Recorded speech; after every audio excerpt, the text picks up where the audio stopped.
నమస్తే అండి. ఇక్కడైతే బ్లౌజ్‌కి పైపింగ్ వేయడానికి పైపింగ్ అయితే రెడీ చేసుకుంటున్నాను. మనం ఇన్విజిబుల్ పైపింగ్ వేసామంటే గనక మనకి కస్టమర్స్ అనేవాళ్ళు ఎక్కువగా వస్తారండి.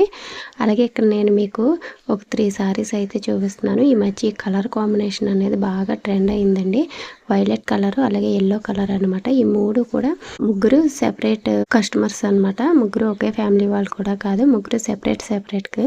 ఇంక ఈ 2 సారీస్ అయితే కలర్ సేమ్ ఒకటే వచ్చింది. బార్డర్ అలాగే శారీ కలర్ ఒకటే వచ్చింది. డిజైన్ ఒకటే సెపరేట్ వచ్చిందనమాట. అలాగే ఈ శారీకి వచ్చేసి యెల్లో కలర్ బార్డర్ లేస్ అయితే వచ్చిందనమాట. ఈ 3 కూడా ఒకటే కలర్.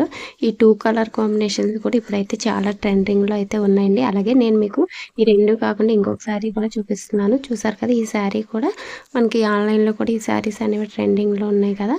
ఈ violet colour, yellow colour combination అయితే మాత్రం ఇప్పుడు బాగా ట్రెండింగ్‌లో ఉందండి. మీకు కూడా ఇలాంటి శారీస్ ఎక్కువగా వస్తున్నాయా?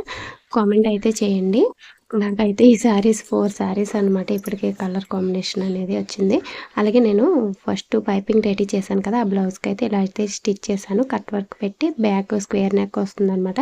ఈ హ్యాండ్స్ దగ్గర మాత్రం ఈ కద్దానా బీడ్స్ అన్ని స్టిచ్చింగ్ చేసేటప్పుడు వాటిని మనం సుత్తితో గానీ, కటింగ్ ప్లేట్‌తో గానీ పగలగొట్టుకొని స్టిచ్చింగ్ చేయాలి. బ్లౌజ్ క్లాత్ చిన్నగా ఉందని శారీ కలర్ థ్రెడ్స్ అయితే ఇచ్చాను.